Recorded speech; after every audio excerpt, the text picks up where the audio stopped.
ರಾಜ್ಯದ 14 ಜಲಾಶಯಗಳಲ್ಲಿ ನೀರಿಲ್ಲ. ಮುಂಗಾರು ಮೊಂಡಾಟವನ್ನ ಮಾಡ್ತಾ ಇದ್ದು ಜಲಾಶಯಗಳು ಈಗ ಖಾಲಿ ಹೊಡಿತಾ ಇದ್ದಾವೆ. ಕಾವೇರಿ ಕಣಿವೆಯಲ್ಲಿ ಬರದ ಛಾಯೆ ಮೂಡಿದೆ. ರೈತರಲ್ಲಿ ಆತಂಕ ಸೃಷ್ಟಿಯಾಗಿದೆ ಈಗ.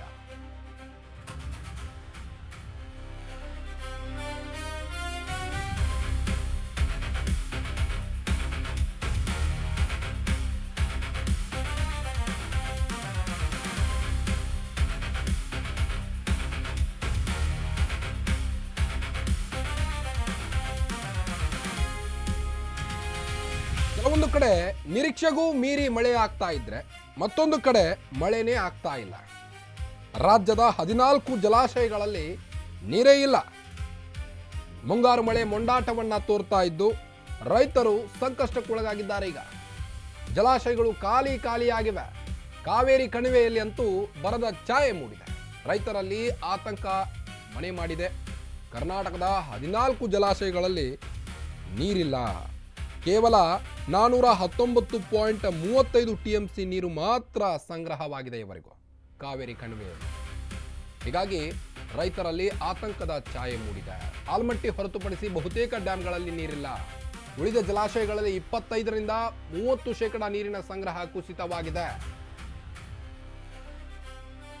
ರಾಜ್ಯದ 14 ಜಲಾಶಯಗಳಲ್ಲಿ ನೀರೇ ಇಲ್ಲ. ಈಗ ಮುಂಗಾರು ಮಳೆಯ ಮೊಂಡಾಟದಿಂದಾಗಿ ಜಲಾಶಯಗಳು ಖಾಲಿ ಬೀಳ್ತಾ ಇವೆ. ರೈತರು ಸಂಕಷ್ಟಕ್ಕೊಳಗಾಗಿದ್ದಾರೆ. ಈಗ ಏನಪ್ಪ ಮುಂದೆ ಹೀಗಾದ್ರೆ ಅಂತ ಕಾವೇರಿ ಕಣಿವೆಯಲ್ಲಿ ಬರದ ಛಾಯೆ ಮೂಡಿರುವಂಥದ್ದು ಕರ್ನಾಟಕದ 14 ಜಲಾಶಯಗಳಲ್ಲಿ ಆತಂಕಕಾರಿ ಪರಿಸ್ಥಿತಿ ನಿರ್ಮಾಣವಾಗಿದೆ.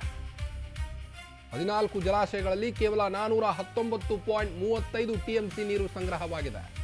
ಡ್ಯಾಂಗಳಲ್ಲಿ 6 ವರ್ಷಗಳಲ್ಲೇ ಎರಡನೇ ಕನಿಷ್ಠ ನೀರು ಸಂಗ್ರಹವಾಗಿರುವಂಥದ್ದಿದು. 2023ರ ಬರ ವರ್ಷಕ್ಕಿಂತಲೂ KRSನಲ್ಲಿ ಕಡಿಮೆ ನೀರಿದೆ. ಬೆಂಗಳೂರಿಗೆ ಕುಡಿಯುವ ನೀರಿನ ಪೂರೈಕೆಯ ಬಗ್ಗೆಯೂ ಆತಂಕ ಮನೆ ಮಾಡಿದೆ. ಈಗ ಕೊಡಗು ಸೇರಿ ಜಲಾನಯನ ಪ್ರದೇಶಗಳಲ್ಲಿ ಭಾರೀ ಮಳೆ ಕೊರತೆ ಉಂಟಾಗಿದೆ. ಆತಂಕಕಾರಿ ಮಟ್ಟಕ್ಕೆ ಕುಸಿದ ಜಲಾಶಯಗಳ ನೀರಿನ ಸಂಗ್ರಹ. ಆಲಮಟ್ಟಿ ಹೊರತುಪಡಿಸಿ ಬಹುತೇಕ ಡ್ಯಾಂಗಳಲ್ಲಿ ನೀರೇ ಇಲ್ಲ. ಉಳಿದ ಜಲಾಶಯಗಳಲ್ಲಿ 25ರಿಂದ 30% ನೀರಿನ ಸಂಗ್ರಹದ ಕುಸಿತವಾಗಿದೆ. ಮುಂಗಾರಿನ ಮೊಂಡಾಟ ಇದು.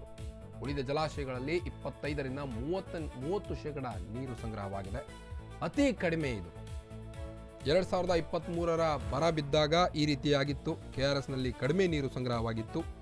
ಇನ್ನು ಬೆಂಗಳೂರಿಗೀಗ ಕುಡಿಯುವ ನೀರಿನ ಚಿಂತೆ ಎದ್ದಿದೆ ಎಲ್ಲ ಜನರಲ್ಲೂ ಕೂಡ. ಕೊಡಗು ಸೇರಿ ಜಲಾನಯನ ಪ್ರದೇಶಗಳಲ್ಲಿ ಭಾರೀ ಮಳೆಯ ಕುಸಿತವಾಗಿದೆ. ಆತಂಕಕಾರಿ ಮಟ್ಟಕ್ಕೆ ಜಲಾಶಯಗಳ ನೀರಿನ ಸಂಗ್ರಹ ಈಗ ಕುಸಿತವಾಗಿದೆ. ಹೇಗಾದ್ರೆ ವಿದ್ಯುತ್ ಉತ್ಪಾದನೆ ಮಾಡೋದು ಹೇಗೆ?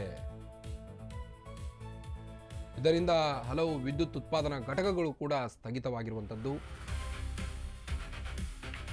ಹಾರಂಗಿ KRS ಕಬಿನಿ ಜಲಾಶಯಗಳಲ್ಲೂ ಕೂಡ ಪರಿಸ್ಥಿತಿ ಚಿಂತಾಜನಕವಾಗಿದೆ. KRS ಡ್ಯಾಂನಲ್ಲಿ ಕೇವಲ 17.13 TMC ನೀರು ಸಂಗ್ರಹವಾಗಿದೆ. ನೀರಿನ ಮಟ್ಟ ಕುಸಿಯಲು ಮಳೆಯ ಅಭಾವವೇ ಕಾರಣ ಅಂತ ಪ್ರಮುಖರು ಹೇಳ್ತಾ ಇದ್ದಾರೆ. ಕೊಡಗು 45%, ಮೈಸೂರು 58%, ಚಿಕ್ಕಮಗಳೂರು 42%, ಹಾಸನ 33%, ಮಂಡ್ಯ ಜಿಲ್ಲೆಯಲ್ಲೂ 27% ದಾಖಲೆಯ ಮಳೆ ಕೊರತೆಯಾಗಿದೆ. ಇದಿಷ್ಟು 2023ರ ಬರದ ನಂತರ ಆದಂಥ ಆ ಒಂದು ವರ್ಷಕ್ಕಿಂತಲೂ KRSನಲ್ಲಿ ಕಡಿಮೆ ನೀರು ಸಂಗ್ರಹವಾಗಿರುವಂಥದ್ದು. ಇತ್ತ ಉತ್ತರದ ಕೃಷ್ಣಾ ಕಣಿವೆಯ ಭದ್ರಾ, ತುಂಗಭದ್ರಾ, ಘಟಪ್ರಭಾ, ಮಲಪ್ರಭಾ ಜಲಾಶಯಗಳ ಜಲಾನಯನ ಪ್ರದೇಶಗಳಲ್ಲಿಯೂ ಸಹಿತ ಮಳೆಯ ಕೊರತೆ ಉಂಟಾಗಿದೆ. ತುಂಗಭದ್ರಾ ಜಲಾಶಯದಲ್ಲೂ ಕೂಡ ಮಳೆಯ ಕೊರತೆ ಉಂಟಾಗಿದ್ದು ಲಿಂಗನಮಕ್ಕಿ ಡ್ಯಾಂನಲ್ಲೂ ನೀರಿನ ಸಂಗ್ರಹ ಭಾರೀ ಕಡಿಮೆಯಾಗಿದೆ. ಸೂಪಾ ಜಲಾಶಯದಲ್ಲಿ ಪ್ರಸ್ತುತ 46.79 TMC ನೀರು ಸಂಗ್ರಹವಾಗಿದೆ. ಬೇಸಿಗೆ ಕಾಲ ಬರುವ ಮುನ್ನವೇ ಜಲಾಶಯಗಳು ಖಾಲಿ ಈಗ. ಹಾಗಾದ್ರೆ ಮುಂದೆ ಕುಡಿಯೋಕ್ಕೂ ನೀರಿಲ್ಲದೆ ಜನರು ಒದ್ದಾಡುವಂಥ ಪರಿಸ್ಥಿತಿ ನಿರ್ಮಾಣವಾಗುತ್ತಾ? ಎಲ್ಲರಲ್ಲೂ ಕೂಡ ಆತಂಕ ಮೂಡಿದೆ. ಈಗ ಹಾರಂಗಿ KRS ಕಬಿನಿ ಜಲಾಶಯಗಳಲ್ಲಿ ಪರಿಸ್ಥಿತಿ ಚಿಂತಾಜನಕವಾಗಿದೆ. ಈ ಬಾರಿ ಬೇಸಿಗೆ ಕಾಲ ಕೂಡ ಅಷ್ಟೇ ದಟ್ಟವಾಗಿತ್ತು. ನೀರಿನ ಮಟ್ಟ ಈಗ ಇಳಿಕೆಯಾಗಿರುವಂಥದ್ದು. ಜಲಾಶಯಗಳಲ್ಲಿ ನೀರಿನ ಮಟ್ಟ ಎಷ್ಟಿದೆ ಅನ್ನೋದನ್ನ ನೋಡ್ತಾ ಹೋಗೋದಾದ್ರೆ KRSನಲ್ಲಿ 17.13 TMC ನೀರು ಸಂಗ್ರಹವಾಗಿದೆ. ಹಾರಂಗಿಯಲ್ಲಿ 7.58 TMC ನೀರು ಸಂಗ್ರಹವಾಗಿದೆ. ತುಂಗಭದ್ರಾ 78.24 TMC ನೀರು ಸಂಗ್ರಹವಾಗಿದ್ದು, ಲಿಂಗನಮಕ್ಕಿ 38.76 TMC ನೀರು ಸಂಗ್ರಹವಾಗಿದೆ. 14 ಜಲಾಶಯಗಳಲ್ಲಿ ನೀರೇ ಇಲ್ಲ. 419.35 TMC ಮಾತ್ರ ನೀರಿರುವುದು. ಜಲಾಶಯಗಳಲ್ಲಿ ನೀರಿನ ಮಟ್ಟ ಎಷ್ಟಿದೆ ಅನ್ನೋದನ್ನ ನಾನೀಗ ತಿಳಿಸ್ತಾ ಇದ್ದೇನೆ. ಘಟಪ್ರಭಾದಲ್ಲಿ 27.24 TMC ನೀರು ಸಂಗ್ರಹವಾಗಿದ್ದು, ಆಲ್ಮಟ್ಟಿಯಲ್ಲಿ 106.33 TMC ನೀರು ನೋಡಬಹುದು. ನೀವು ಆಲ್ಮಟ್ಟಿಯಲ್ಲೇ ಈಗ ಸ್ವಲ್ಪ ನೀರು ಜಾಸ್ತಿ ಇರುವುದು. ಕಾವೇರಿ ಕಣಿವೆಯಲ್ಲಂತೂ ಕೂಡ ಬರದ ಛಾಯೆ ಮೂಡಿದೆ. ಹೀಗಾಗಿ ಹಳೆ ಮೈಸೂರು ಭಾಗದ ರೈತರು ಆತಂಕದಲ್ಲಿದ್ದಾರೀಗ. 14 ಜಲಾಶಯಗಳಲ್ಲಿ ನೀರೇ ಇಲ್ಲ.